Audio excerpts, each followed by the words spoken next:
Students, आप सभी का बहुत बहुत स्वागत करती हूँ आपके अपने चैनल मैथ्स विद नीलम में। आज हम पढ़ने वाले हैं सीटेट एग्ज़ाम के लिए एनवायरनमेंट क्या है और इसके टाइप्स और इसमें क्या क्या चीज़ें आती हैं। आज हमारा बेसिक जो मेन है ये है एनवायरनमेंट। शब्द की उत्पत्ति फ्रेंच भाषा के एनवार्नर से हुई है, जिसका अर्थ है घिरा हुआ। एग्ज़ाम में मेन जो है फ्रेंच भाषा कहाँ से लिया हुआ है शब्द, फ्रेंच भाषा से, और इसका मतलब क्या होता है घिरा हुआ। पारिस्थितिकी शब्द का प्रथम प्रयोग किसने किया? अर्नेस्ट हैकल ने 1869 में किया। ठीक है, पारिस्थिति जो शब्द था अर्नेस्ट हैकल ने इसका प्रयोग किया 1869 में। परिस्थिति वह विज्ञान है जिसके अंतर्गत समस्त जीवों तथा पर्यावरण के मध्य उनके अंतर संबंधों का अध्ययन किया जाता है। परिस्थितिकी क्या है? वह विज्ञान है जिसके अंतर्गत समस्त जीवों तथा भौतिक पर्यावरण के मध्य उनके अंतर का अध्ययन किया जाता है।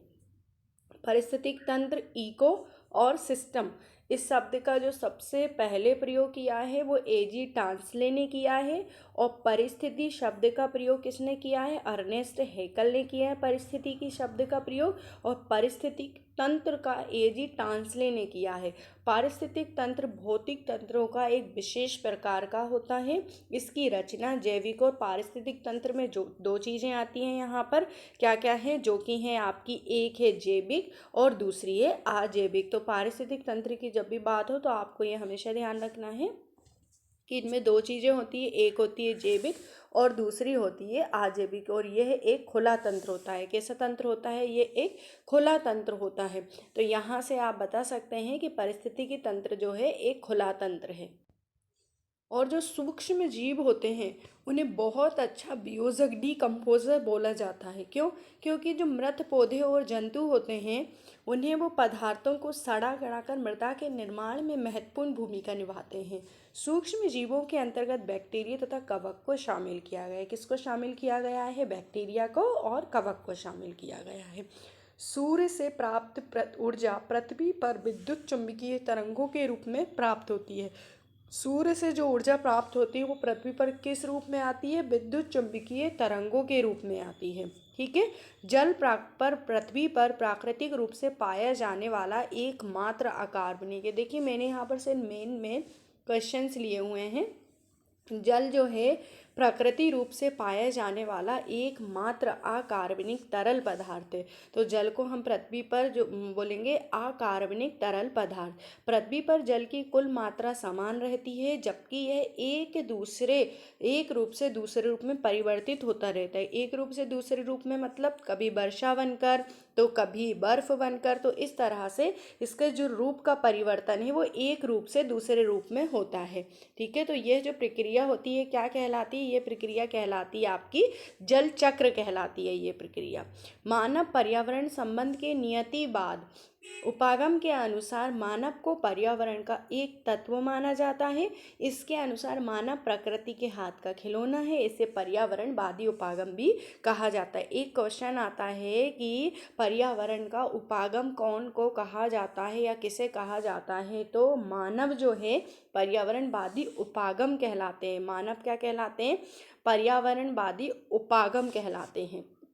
मानव को पर्यावरण का एक सक्रिय तत्व मानते हैं। सक्रिय तत्व क्यों? क्योंकि मानव के ही हाथ में है, वो ही पर्यावरण को या तो दूषित करता है या फिर अच्छा कर देता है। तो यहाँ पर सक्रिय सदस्य कौन हुआ? मानव हुए। मनुष्य प्रकृति पर विजय प्राप्त कर चुका है तथा प्रकृति में मन चाहा परिवर्तन करने में समर्थ है। ये प्राकृतिक संसाधनों के अति दोहन पर विश्वास करते हैं। मानव पर्यावरण के नवनियतिवाद उपागम के अनुसार प्रकृति का अत्यधिक दोहन विनाशकारी बताया गया है। इसके अनुसार मानव को प्रकृति के अनुसार अपनी विकास की नीतियां बनानी चाहिए। मानव प्रकृति के अनुसार चले तो और भी ज़्यादा अच्छा होगा, ताकि हमारा जो पर्यावरण होगा उसमें डेवलपमेंट ही हो, आगे ही बढ़े हर तरह से, कहीं पर भी कोई ऐसी चीज़ें ना हो कि जो आपके लिए हानिकारक हो। ठीक है। अब अवधारणा का जो विचार है इसी उपागम के लिए लिया गया है। सतत विकास का अर्थ है वर्तमान की ज़रूरतों को पूरा करते हुए भावी सतत विकास, मतलब कोई भी चीज़ आज है तो वो आने वाली पीढ़ी के लिए भी आपके पास हो, सुरक्षित रहे। तो इस तरह से जो पर्यावरण है वो मानव और अन्य सभी के लिए उपयोगी है। मानव जो है पर्यावरण का उपागम है, प्रकृति जो है उसके अनुसार यदि आप चलेंगे तो वो कभी भी आपके लिए हानिकारक नहीं होगी। यहाँ पर एक बार हम रिपीट कर लें कि जो एनवायरमेंट शब्द जो है उसकी उत्पत्ति कहाँ से हुई है, फ्रेंच भाषा से हुई है। एनवायरमेंट शब्द का एनवार्नर की शब्द की उत्पत्ति फ्रेंच भाषा से हुई है। इसका अर्थ है घिरा हुआ। पारिस्थितिक का शब्द का सर्वप्रथम किया अर्नेस्ट हैकल ने प्रयोग, और पारिस्थितिक तंत्र का किया है एजी टांसले ने किया है। सूक्ष्म जीवों को एक अच्छा डिकम्पोजर बोला जाता है।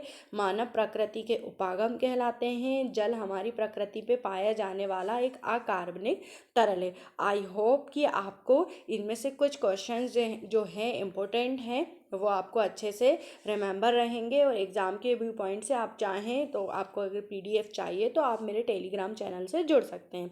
आप सभी को मेरा बहुत बहुत धन्यवाद। जय हिंद, वंदे मातरम।